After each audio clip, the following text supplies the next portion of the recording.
Hey everyone, thank you for watching. Today's video I'm excited to do is going to be a new one in my regret series, and I'm going to be talking about makeup I regret buying. A lot of times when I do these videos, I only have a handful of products to talk about, but I felt like I actually had quite a few to discuss today.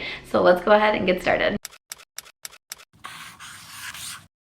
Alright, welcome. Hello, hi. Let me jump into my stunning Vegas OOTD today. We just have on pajamas. That's what we have going on today. Okay, so I just have on these green shorts. Honestly, I can't remember where I got them. Laura's Boutique, I'm pretty sure. And then this crop shirt, I've had it forever, from Forever 21. Love that for me. I just have a Nike sports bra on underneath, but I'm rocking my green and yellow. I also have gold and green on my eyes. I didn't film this look, but I did use the new Cinderella palette with Sigma Beauty. I have a Get Ready With Me on my channel where I use that also, so I can link it. But man, I'm filming this on Monday. The Packers played last night. It was a crazy game. Wow! So I'm still rocking my green and yellow today. I'll put my hat on later if I go out in public, my Green Bay hat. What a game! So we had to wear green and gold today. Real quick before I do jump into the regrets, I did just want to say that today is a really hard day to be filming with the news of the passing of Mel Thompson. I found out this morning, and it's just been a really hard day. So my energy is not where it normally is. I know that my face and my eyes look pretty puffy, but this video is hopefully going to be going up on Tuesday. I have my live chat with my members tonight for the book club, and yeah, so it's been a tough day. I still, wanted to work, but I just wanted to say that Mel is going to be so missed, and I'm just thinking about her family, her kids, her husband, and the beauty community lost. The beauty community lost such a good person. Hopping into it, I kind of like randomly cry throughout the day. So in case like all of a sudden you see tears spring up in my eyes, that's what's going on. It's just been hard to comprehend that news. To jump into the products that I regret buying, like I said, I do have a whole playlist on my regret series, and it's been about 5 months since I've done makeup I regret buying. So like I said, I have quite a few products. The first one that I have on my list is this one here from Dr. Jart. This is the Tiger Grass Color Correcting Treatment. All right, so I bought this when I was especially struggling with hormonal acne, when it was like, when I didn't want to leave my house or come on camera for absolutely anything, because it is a green color corrector which is supposed to help even out the redness on your face. I believe this one has SPF. Yeah, it has SPF 30, and I'm always interested in products that also include SPF because I'm terrified of the sun. But I heard so many good things. It went viral on TikTok for a while. I've heard a lot of makeup artists that really love it, so I was like, you know what, I'm gonna go ahead and give it a try. This, I believe, is just the mini that I purchased. So I love purchasing minis. I'll try to do that anytime that I can. And it's not that I think it's a bad product, I just never really reach for it. I just don't use it a lot. My hormonal acne is not as bad as it once was, like this time last year. I definitely still struggle with it, but it's not as bad as it used to be. But still, I mean, I would find that it would even out a little bit. It was a little bit more on the oily side, and this time last year again, I was, or whenever it was that I bought this, I don't know if it was totally last year, but at the time that I had purchased this, I did have more oily skin. I've kind of scaled to be a little bit more dry now. So I didn't feel like my foundations would sit the best on top of it. Sometimes I would use it on like a no foundation day to try to even things out, and then just use some concealer. But all in all, it's just a product that I'm really not gonna reach for a lot. And like I said, if you can see, like, I've barely used this product. So, kind of a bummer. Glad I got to try it out, I guess. But overall, it's just going to be sitting there. And then I have some products that I actually did pull out of my declutter box. So I've been doing my declutter series. I've done foundations, concealers. Most recently, I did bronzers. And so I do have a declutter box out in my living room where I'm just putting the products, and then I'm gonna let the complex kind of go through everything and pick stuff out. So I ran back out, took these out of my declutter box, but they will be going back in. But one product is from LYS, and this is their bronzer. I got it in Harmony, which is medium. So like I said in my bronzer declutter, the shade match wasn't perfect for me. It was a little bit darker, so I had to be pretty careful. And I just didn't find it to be the most easily blendable bronzer. So I bought this one like fairly recently. It's not like it was brand brand new or anything, and I gave it lots of tries because I was interested in the brand. This was my first product from them, but overall it just didn't work for me. I talked last week in my Will I Buy It video that they're coming out with a line of highlighters, and I'm interested in those, so I might be grabbing one so I can try another product from them, but ultimately the bronzer just didn't work out for me personally. Other products that I pulled out of the declutter bin, these are both skin tints, so I decluttered these in my foundation declutter. We have from Florence by Mills the Like a Light skin tint, and then from L'Oreal their Skin Paradise skin tint.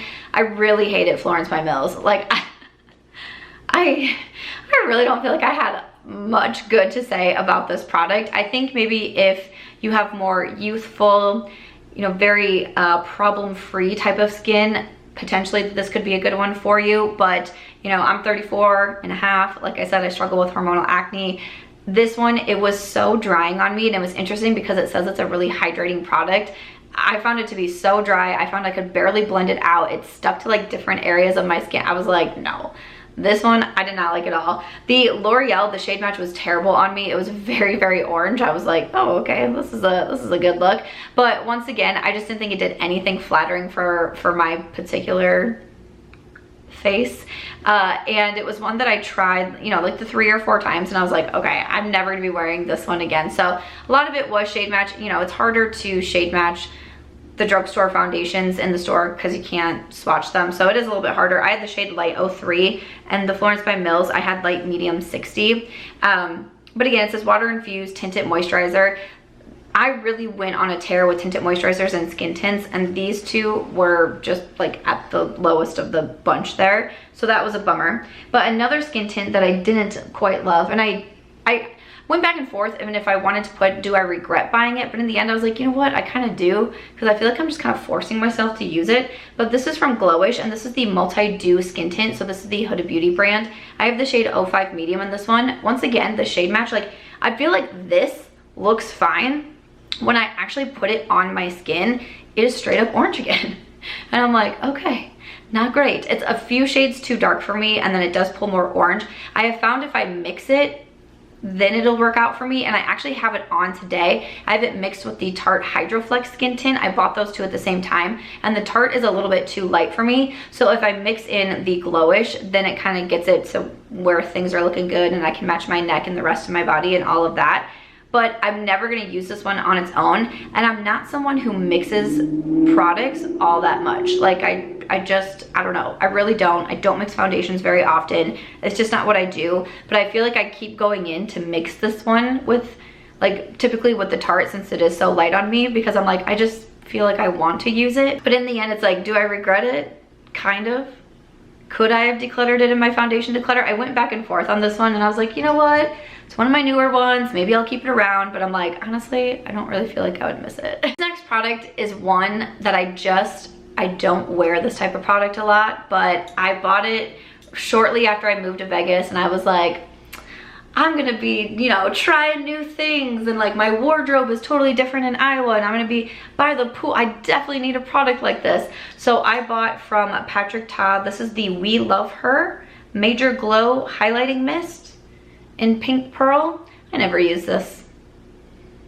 It says, I think it says for face, but you're supposed to be able to use it, you know, your collarbone and your shoulders and your legs or whatever, and it just gives you like a highlighty glow. And the sales lady that I was talking to, she was like, oh, you know, it's great for pool days. And I was like, I'm at the pool all the time. Like, I love the pool. Like, we have a pool here at our complex. I was like, yes. I didn't really notice it doing a whole lot, like maybe a little bit of like shine, but I don't know. I was just thinking it was gonna be something different and more like glowy and cute and fun. I don't know. I just didn't really notice a lot with it, and then eventually I just stopped using it. Like I kept trying, and I was like, no. So this is another one that's just sitting there. I never reach for it. I talked about this one recently in my, oh, that video is probably not up yet. Well, I will be talking about this one in a blush ranking video. This is what happens when you have sponsors on your videos and you have to wait 1,000 years for them to get approved. I promise you the blush ranking is coming. I promise it's coming at some point. As soon as we can get it approved, it will be up. But this is from Natasha Denona, and this is her Puff Paint Liquid Blush. The shade name isn't on here, but it's like tan or something like that is the shade that I have. I just don't love it. You know I love the Natasha Denona brand, I really do, but this is one that I just really don't enjoy. I was getting more into liquid products, so when Natasha came out with this, I was like, I definitely have to try it. I don't think that I dislike it because it's a liquid product. It's fairly easy to blend out. The shade is probably the worst thing for me though, because it's so close to my skin tone. It really doesn't look like I'm wearing a blush. So once again, I usually have to mix it in with something. Like if I have a blush that's a little bit too dark for me, this can kind of tone it down a little bit. But again, I don't do that a lot, just me personally, I just don't. So this is another one that's just kind of sitting around. So I'm super bummed. You know, I love Natasha Denona, my girl, but I just don't reach for that one. And then finally I have a liquid highlighter, and this is from Melt Cosmetics, and this is their SexFoil. So I bought the shade Stargazer. Once again, it's like, it's personal preference for me. It's just not enough of a highlighter. It doesn't give enough oomph on my skin, and I feel like I have to use so much product in order to make it even look like I'm wearing a highlight. And I'm like, you know what? That's just not what I love. I will say I'm not as much as into like the crazy highlighter as I used to be these days, but I still do like a good highlight on. And this to me just takes too much time. It's too much work to build it up, and it just doesn't give enough payoff for me. So I fear that this is going to be one that just kind of like sits around. I know some people were telling me, because I've had it in, what video? I think I put it in a ranking video recently, and people are saying you use it kind of like the Patrick Ta, like collarbone and shoulders and all of those things. And I could definitely give that a shot also and see if I like it that way. But again, that's kind of a step that I don't do all that often anyways. So yeah, that's definitely another one that I regret because I think it was more expensive also. But after that, that is everything that I have purchased myself recently that I do regret buying, that I'm not getting use out of, that I've already decluttered. I hope that you enjoyed this video. Let me know, has there been anything that you've purchased recently that you regret? But thank you so much for watching. This was a little bit of a harder video for me to film today, but I hope that you were able to enjoy it. I appreciate you watching. I know the beauty community is gonna come together, and let's just all be thinking about Mel's family right now. And I love you guys. Thank you for watching. If you enjoyed this video, please make sure to give it a thumbs up. I hope you also consider subscribing before you go, and I'll see you in my next video.